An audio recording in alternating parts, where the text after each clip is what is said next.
अल्लाह ताला अतीक के गुनाहों को माफ कर, अगर उसने करे हो अल्लाह ताला अतीक को जन्नतुल फिरदौस में जगह। जिहाद कर रहे हैं? नहीं, हाँ हम जिहाद कर रहे हैं, फख्र से कह रहे हैं हम जिहाद कर रहे हैं, क्योंकि हमें जिहाद का मतलब पता है। खुदा की कसम, इसी तरह अपने संविधान के लिए, अपने भारत के लिए, अपनी कम्युनिटी के लिए, अपने लोगों के लिए आवाज उठाती रहूंगी, क्योंकि मुझे मालूम है जुल्म हो रहा है, लगातार हो रहा है, लोग मर रहे हैं, बेकसूर मर। अस्सलामु अलैकुम नाजरीन, उम्मीद करती हूँ कि आप सब खैर आफियत के साथ होंगे।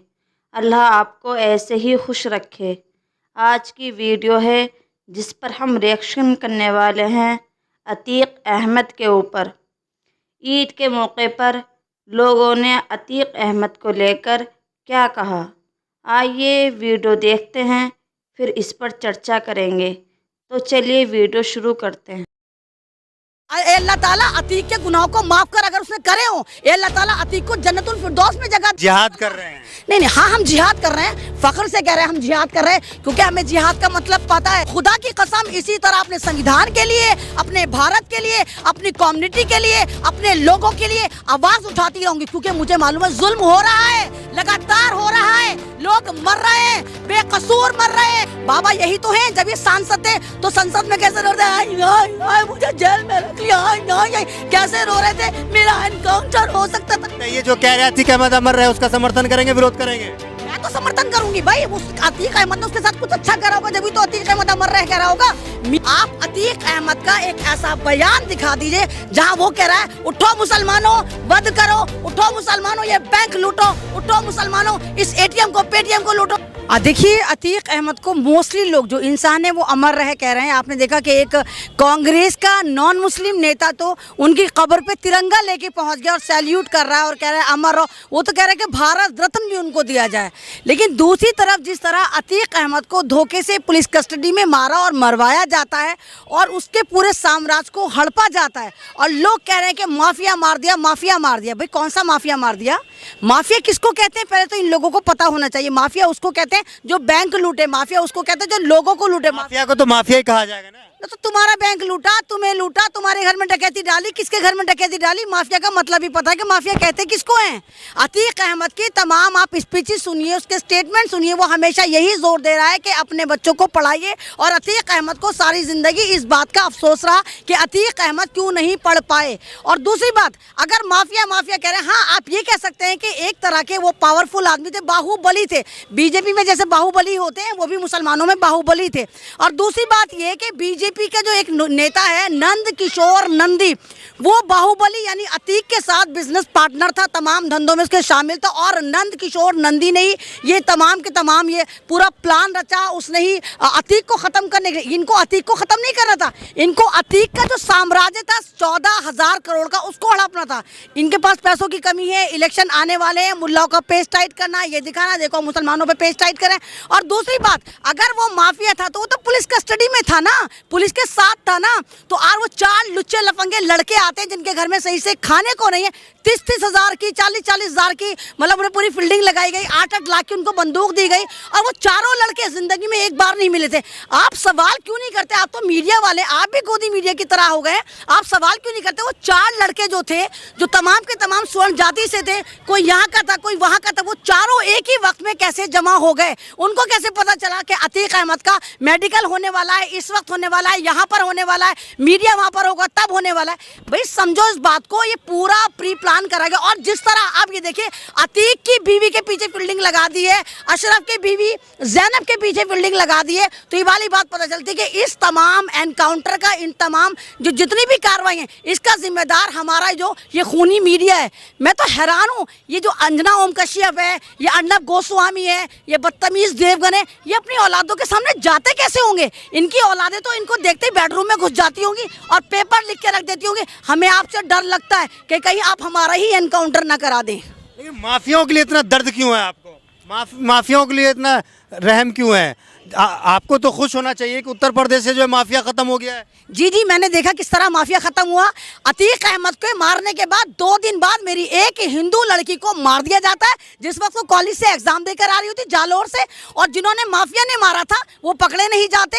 मैंने देखा कि उत्तर प्रदेश से वाकई कैसे माफिया खत्म हो रहे हैं। आपको पता है उन्नाव में अभी पिछले साल एक 13 साल की बच्ची, दलित बच्ची का गैंग रेप करा जाता है और उसने कंसीव कर लिया। अब उसने बच्चा पैदा करा, खाना पूर्ति के लिए उसके बलात्कारियों को पकड़ लिया जाता है। 2 दिन पहले उसके बलात्कारियों को संस्कारी कह के छोड़ दिया जाता है। वो बलात्कारी उस 14 साल की बच्ची के घर पहुंचते हैं, उसको डराते हैं, धमकाते हैं कि देख अगर तूने हमारे ऊपर से केस वापस नहीं लिया तो हम तुझे नहीं छोड़ेंगे। वो मना कर देती तो उसकी कुटिया में उस लड़की को पीढ़ी तक और उसकी बच्ची को जला दिया जाता है। हमने देखा वाकई माफिया राज कैसे खत्म हो गया। अरे मैं तो 4 साल से बोल रही हूँ कि यहाँ पर उत्तर प्रदेश में ठोकतंत्र चल रहा है। उत्तर प्रदेश में संविधान नाम की कोई चीज नहीं है, और क्योंकि मुसलमान एक अमनो अमान वाला है तो इनको लगता है कि मुल्लों का पेश टाइट करके ये दोबारा सत्ता में आ सकता है। जो है अमनो अमान वाला है। नहीं, अतीक अहमद का आप एक स्टेटमेंट दिखा दीजिए ना। आइए मैं दिखाऊं देश के गद्दारों को, गोली मारो सालों को, अनुराग ठाकुर का। आइए मैं आपको दिखाऊं अमित शाह का, बाबरपुर में ऐसा करंट बटन दबाओ, करंट शाहीन बाग में जाके लगे।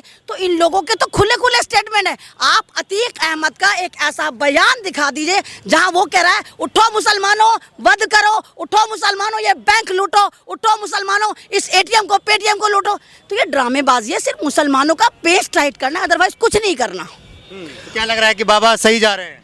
बाबा सही नहीं जा रहे हैं। बाबा तो खुद एक माफिया थे। बाबा के ऊपर 40 से ज्यादा मुकदमे थे। बाबा यही तो हैं, जब ये सांसद थे तो संसद में कैसे रो रहे थे, मुझे जेल में रख लिया, कैसे रो रहे थे, मेरा एनकाउंटर हो सकता था। तो बाबा जिस जमाने में आप रो रहे थे, लड़कियों को शर्मसार कर रहे थे, उस जमाने में सरकार जो दूसरी थी, अपोजिशन की थी, उसने तो आपको नहीं मारा था। जब आप सत्ता में आए आपने तमाम अपने ऊपर से केस हटा लिए, और जितने मुसलमान थे आपने उनके पेच टाइट करने शुरू कर दिए। सवाल तो ये उठता है, अगर अतीक अहमद को आप माफिया कहने, अव्वल बात तो वो माफिया नहीं था, वो एक पावरफुल आदमी था। जो क्या नाम है, बिहार के पटना में जो नारा लगाया जा रहा है कि अतीक अहमद अमर रहे, उसके समर्थन में है। तो आग लगा देंगे, उसको भी मार देंगे, उसका भी एनकाउंटर कर देंगे। मेन बात ये है, अभी आप ये देखिए, ये जो कह रहे हैं अतीक अहमद अमर रहे, उसका समर्थन करेंगे, विरोध करेंगे? मैं तो समर्थन करूंगी भाई। उस अतीक अहमद ने उसके साथ कुछ अच्छा करा होगा, जब तो अतीक अहमद अमर रह कह रहा होगा। मीडिया के अलावा, भाजपाइयों के अलावा अतीक अहमद को मुर्दाबाद कौन कह रहा है? एक बंदा मेरे सामने लाकर खड़ा कर दो आप। अभी आप देखिए कि सन 2002 में जिस तरह गुजरात में दंगे हुए, हजारों मुसलमानों को जिंदा जलाया गया था, नाना कोडवानी और वो बजरंगी जो है उनको बाइज्जत बरी कर दिया गया। मतलब आपके जितने बलात्कारी हैं, आपके जितने कातिल हैं, जितने माफिया हैं, आप उनको खुल्लम खुल्ला समाज में छोड़ें, जाओ अराजकता फैलाओ, और जितने मासूम मजलूम मुसलमान दलित हैं आप उन्हें पकड़ पकड़ के देशद्रोह के मुकदमे लगा के जेल में डाल रहे हो। तो इस तरह नहीं होना चाहिए। आप ये देखिए, जाहिद ये देखो कि पूरी दुनिया में भारत का नाम कितना बदनाम हो रहा है। कोई अतीक को माफिया नहीं कह रहा, इंटरनेशनल मीडिया जाकर देखो, सब जगह ये नाम नहीं हो रहा। भारत जो है अब पूरे विश्व में जो है जनसंख्या के मामले में सबसे अव्वल नंबर पे है। हाँ, जनसंख्या में है ना, को पीछे छोड़ दिया। संख्या में है ना, माफिया में तो नहीं है ना। माफिया में आप ये देखिए कि मैं कह रही हूँ अतीक अहमद के बारे में तमाम इंटरनेशनल मीडिया, तमाम गल्फ ये लिख रहा है कि भारत का सांसद, पूर्व सांसद और 4 बार का विधायक किस तरह पुलिस कस्टडी में मार दिया जाता है। आपको नाकामी नहीं लगती संविधान की? आपको कामयाबी नहीं लगती? अरब मुल्क के कई संसदों में भी जो है आवाज उठाई गई है। हाँ, बहुत बार उठाया, और उन्होंने उसको अतीक अहमद को बाकायदा बाइज्जत तरीके से नाम लिया। अभी आप देखिए, जब आप बलात्कारियों को संस्कारी बना के बताओगे, अभी आप देखिए, आज ही की बात बता रही हूँ मैं, साकेत के लोअर कोर्ट में खुल्लम खुल्ला गोलियां चल रही है। एक वकील की ड्रेस में खुल्लम खुल्ला गोलियां चला रहा है, और एक महिला इधर से उधर चीखती फिर रही है, बचा लो बचा लो बचा। कोई नहीं बचा रहा।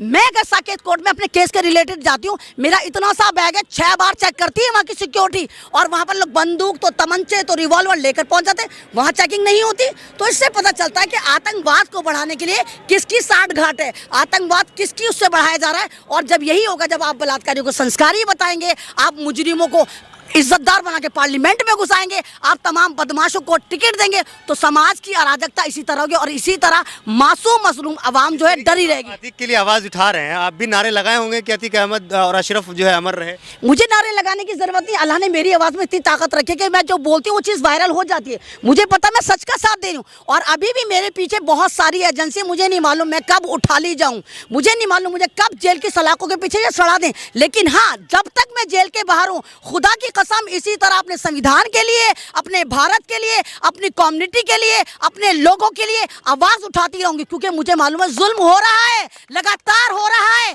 लोग मर रहे हैं, बेकसूर मर रहे हैं।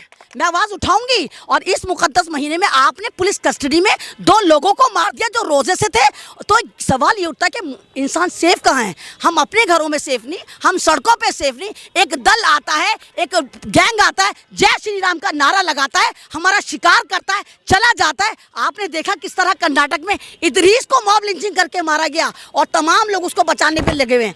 तो जब सरकार ही मुजरिमों के साथ खड़ी हो जाएगी, मॉब लिंचिंग वालों के साथ खड़ी हो जाएगी, आप तो थे मेरे साथ, आप तो थे ना मेरे साथ भरतपुर में। आपने देखा किस तरह जुनैद और नासिर की मॉब लिंचिंग करी गई, जिस वक्त वो रिश्ता लेकर जा रहे थे, किस तरह उन्हें पीट पीट के मारा गया और जिंदा जला दिया गया। वो दावा कर रहे हैं कि हम अपने धर्म की रक्षा कर रहे हैं, तो धर्म, गाय माता की रक्षा कर रहे हैं। हाँ, तो गाय तुम्हारी माता, तो सांड तुम्हारा बाप क्यों नहीं है?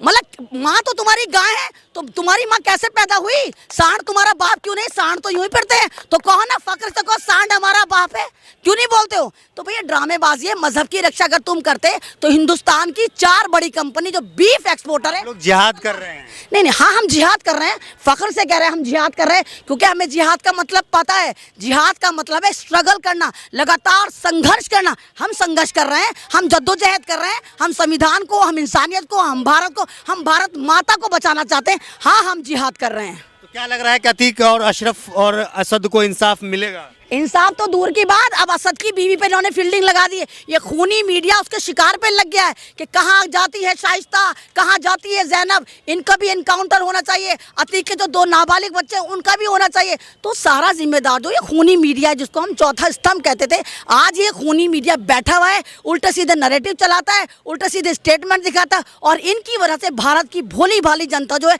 वो उत्तेजित होती है और तीर त्रिशूल तलवार लेके धर्म को चला रही है, जो न्यूज़ चैनल जो गलत खबरें चला रही है, उससे कहाँ से मिलता है? कहाँ से मिलता है भाई? गोदी मीडिया है, पालतू मीडिया है, कुत्ता मीडिया है, भोपू मीडिया है, जहाँ टुकड़ा मिलता है। नाच मेरी बुलबुल, तुझे पैसा मिलेगा। जो इनको पैसा देता है, ये बुलबुलें वहीं पर मुजरे करनी शुरू कर देती है, तो इनको पैसा गवर्नमेंट देती है। ये पेडेड लोग हैं। ये ईद की नमाज पढ़ेंगे तो दुआ करेंगे अतीक के लिए? हम तो अभी कर रहे हैं दुआ कि ए अल्लाह ताला अतीक के गुनाहों को माफ कर, अगर उसने करे हो, ए अल्लाह ताला अतीक को जन्नतुल फिरदौस में जगह दे। अगर वाकई, अगर आप दूसरी बात आप देखिए, लाखों लोग रो रहे हैं उसके लिए, लाखों लोग ये कह रहे हैं कि हजारों लोग, लाखों लोग ये कह रहे हैं अतीक अहमद की वजह से हमारे घर का खर्चा चलता था। सरकार जवाब दे कि वो कौन लोग थे 4 जिनको तुमने भेजा और उनको मरवा दिया, पुलिस कस्टडी में तुमने मरवा दिया। तो यानी भारत की पुलिस जो है वो पुलिस ना रह के बीजेपी की रखैल बन गई है कि जो वो कहते हो पीछे पीछे। पुलिस पे आप ऐसे कैसे? आप नहीं तो अपना काम कर रही है, करने दीजिए। काम करें, आप गलत करेंगे तो आप भी जेल जाएंगे। तो हम अब भी कौन से आजाद हैं? हमें बोलने नहीं दिया जाता, हमें चलने नहीं दिया जाता, हमें नमाज नहीं पढ़ने दी जाती, हमें तरावी नहीं पढ़ने जाती। आपने मुरादाबाद में देखा था तरावी पढ़ने पे कैसा ड्रामा हुआ था। हमें रोजा नहीं रखने दी जाता, हमें कुर्बानी नहीं करने दी जाती। ये पुलिस का काम होता है जनता की रक्षा करना, ना कि सरकार के इशारे पे चलना। इसको ठोक दे, इसको मार दे, इसको पीट दे, इसको जेल डाल